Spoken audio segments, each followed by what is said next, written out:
우울한 나 탈출하기. 한은 누군가를 미워하는 마음을 오래도록 유지하고 복수를 꿈꾸며 살아가는 것으로 흔히 말하는 원한을 의미합니다. 우리는 살다 보면 누군가에 대한 미움, 질투심, 증오심 등의 감정으로 괴로워하는 경우가 많습니다. 세상을 살다 보면 나와 잘 맞지 않는 사람과 오랜 기간을 함께 지내야 할 일이 반드시 생깁니다. 증오심과 복수심은 나를 먼저 해치게 됩니다. 설령 복수에 성공한다고 해도 그것은 자신을 해치는 것을 전제로 합니다. 그리고 증오는 다시 증오를 낳기 때문에 악순환에 빠지게 됩니다. 용기 있고 지혜롭고 강한 사람이 그 고리를 먼저 끊습니다. 요즘 같은 치열한 경쟁 사회에서는 원한과 복수가 끊임없이 사건 사고를 일으킵니다. 하지만 이러한 원한과 복수의 감정은 자신의 인생을 망치고 끝없는 악의 고리에 빠지게 할 수 있습니다. 비난하고 헐뜯는 것은 그것을 행하는 사람의 업보라는 것을 알아야 합니다. 자기는 자신의 길을 가면 됩니다. 당신이 만약 손님들을 초대해 잔치 음식을 화려하게 차려 놓았는데 손님들이 그 음식을 먹지 않았습니다. 그럼 손님들이 떠나가고 나서 그 음식은 누가 먹겠습니까? 비난과 험담도 마찬가지입니다. 손님이 먹지 않으면 그것을 차린 사람이 먹는 것입니다. 우리가 서로를 증오하는 동안에는 고통의 악순환에서 벗어날 수 없습니다. 어떤 사람과 함께 있을 때 슬픔과 우울함을 느낀다면 우리는 그 사람을 미워하게 됩니다. 자신에게 우울함과 슬픔을 안겨주는 사람을 어떻게 미워하지 않을 수 있겠습니까? 그렇지만 미움은 저기에 비하면 그나마 상황이 나은 감정이라고 할 수 있습니다. 왜냐하면 저기는 그 미움의 대상에게 구체적인 해악을 가하려는 욕망이기 때문입니다. 단순히 미워하는 정도를 넘어서 어떤 사람을 파괴하려는 음모를 꾸미고 그것을 실행하려고 할 때 우리는 적이라는 무서운 감정에 사로잡힌 것입니다. 누군가에게 가하는 해악을 꿈꾸거나 아니면 직접 실행하도록 한다는 점에서 적이는 그 사람뿐만 아니라 내게도 치명적인 결과를 낳을 수 있습니다. 형법에 저촉될 수 있는 결과를 만들 수도 있음에도 불구하고 적이라는 감정은 우리로 하여금 구체적인 행동을 하도록 자극합니다. 어쨌든 적이는 비록 뒤틀려 있기는 하지만 욕망임에는 분명하기 때문입니다. 적이에 사로잡힌 사람은 상대방을 해치는 구체적인 해악에 성공하지 못했을 때는 엄청난 결핍감을 느끼게 되고 반대로 성공했을 때는 뛰어오를 듯한 성취감을 느낀다는 것입니다. 적이란 매우 치명적인 욕망입니다. 그러니 적이를 느끼는 사람과는 하루속히 결별하는 것이 좋습니다. 그러지 않으면 그 사람도 나도 모두 그 감정에 의해 산산이 파괴되어 버릴 수도 있습니다. 후회는 불행한 일의 원인을 자신에게 돌릴 때 발생하는 감정입니다. 그래서 후회라는 감정에는 자기 중심적으로 세상을 판단하는 유아적인 태도가 전제되어 있습니다. 자신의 어떤 행동이 주변을 변화시킬 수 있다고 믿지 않는다면 후회라는 감정은 생기지 않습니다. 후회에 금방 젖어드는 사람에게는 학교에 떨어진 것도 오로지 자기 탓입니다.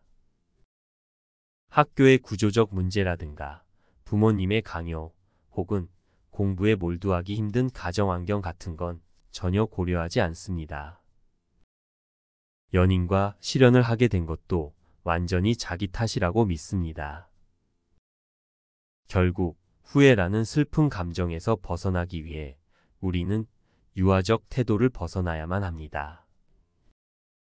이것은 자기 중심적으로 세상을 바라보는 것이 아니라 세상이 자기 뜻대로 되지 않는다는 것을 제대로 인식해야 가능합니다.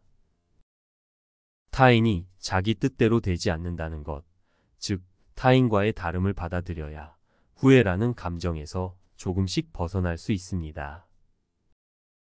모든 것이 나의 뜻대로 되는 것은 아닙니다. 행복을 소원해도 그렇게 되지 않을 수도 있고 예기치 않은 행복이나 불행이 나에게 올 수도 있습니다. 기분이 좋아지려면 나쁜 기분에서 벗어나겠다고 결심해야 합니다. 이 방법은 단순하고도 강력합니다. 하지만 우리는 이런 결심을 하지 못하고 오랜 동안 거부해 왔습니다. 삶의 상황이 나아져서 기분이 좋아질 이유가 생기기를 기다려왔기 때문입니다. 실제로 기분 나쁜 감정을 느끼는 것이 각자의 결정에 따른 결과임을 깨닫지 못하는 사람들이 많습니다. 사람들은 아픈 데 없이 완벽히 건강해지면 기분이 좋아질 거라 생각하거나 통장에 돈이 잔뜩 쌓이면 기분이 좋아질 거라고 생각합니다. 즉, 기분을 삶의 상황에 뒤따르는 결과로 해석합니다. 이것은 완전히 추격이 전도된 생각입니다. 원하는 것을 얻으려면 두려움 속에서 살아야 하며 그렇게 해야 기분이 좋아질 수 있다고 생각합니다. 하지만 사실은 그 반대입니다. 일단 기분 좋은 상태가 되면 그때부터 우리는 원하는 것을 쉽게 끌어당기기 시작합니다. 기분 좋은 감정 상태가 되는 것을 최우선으로 할 때 다른 모든 것이 우리에게 쉽게 흘러들 수 있습니다. 많은 사람이 자신은 기분 좋은 감정을 느끼고 소망을 이룰 자격이 없다는 한정적인 믿음에 갇혀 있습니다. 그래서 고난은 습관이 되고 기쁨은 나중에나 고려할 문제로 치부됩니다. 지금부터는 이와 완전히 반대로 생각해야 합니다. 자신이 기분 좋은 감정을 느낄 가치가 없다고 생각하면 본연의 진실과 불일치한 상태가 됩니다. 세상에 존재하는 사랑의 에너지, 신의 장엄함, 영혼의 평온함은 전부 우리 안에 있습니다. 자신이 무가치하다는 생각에서 우리를 구할 수 있는 것은 우리 자신뿐입니다. 자신이 좋은 감정을 느낄 가치가 있는 사람이라는 믿음이 있을 때 진정한 나의 상태로 돌아갈 수 있습니다. 이 방법을 실천하면 우리가 부족함 없이 훌륭한 존재라는 사실을 알게 될 것입니다. 타인에게서 가장 경계해야 할 감정은 바로 우울감입니다. 만약 상대방이 크게 분노한다면 우리는 이를 방어할 수 있습니다. 분노는 자극적인 에너지라서 자신에게 안 좋으리라는 것을 빠르게 알아차릴 수 있습니다. 심하게 분노하는 이를 비판적으로 생각하기도 합니다. 그러나 우울은 다릅니다. 우울한 사람의 에너지는 아주 천천히 전염됩니다. 무기력 또한 경계해야 할 타인의 감정입니다. 누군가 잘 안 될 것 같아 그냥 대충 하자 등의 말을 자주 하면 팀 전체가 서서히 사기를 잃습니다. 남의 기분에 영향받지 않기 위해서는 기분의 출처를 정확히 해야 합니다. 타인에게 전염된 기분이라고 판단되면 과감하게 쳐내는 연습을 해보세요. 남의 감정까지 내가 감당해야 할 의무는 없습니다. 지금 나의 기분이 내 것이 아니라는 것만 깨달아도 그 무게가 훨씬 가벼워져서 내 안에서 흘려보내는 일이 그리 어렵게 느껴지지 않을 것입니다. 감정의 전염에도 긍정적인 면이 있습니다. 밝고 즐거운 기분이 넘친다면 주변 사람에게 좋은 기분을 전달할 수 있습니다. 유쾌한 감정들로 기분이 좋다면 흘려보내지 말고 마음속에 차곡차곡 쌓아두세요. 언젠가 자신의 좋은 기운으로 다른 사람의 기분까지 끌어올려 줄 수 있을 것입니다.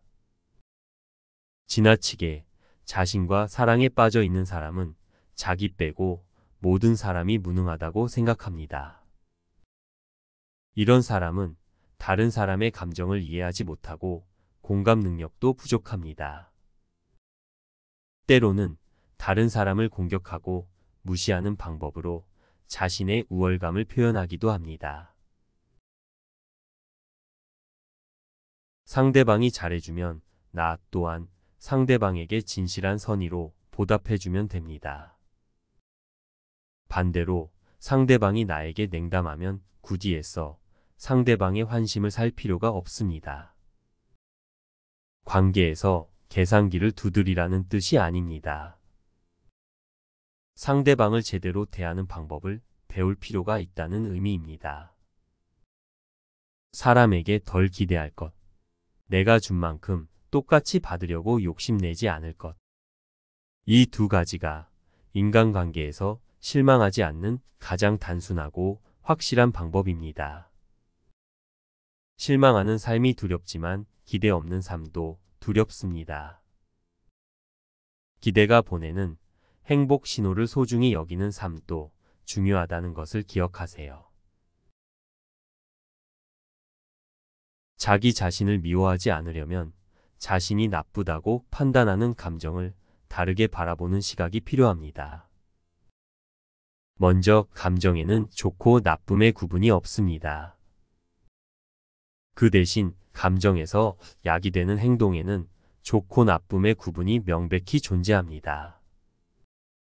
감정을 어떻게 이용하느냐에 따라서 좋은 감정이 될 수도 있고 나쁜 감정이 될 수도 있는 것입니다.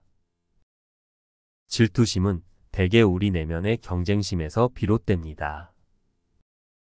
실력이 남보다 못해서 경쟁에서 지면 질투를 느끼고는 다른 사람의 성공을 후려치려고 합니다.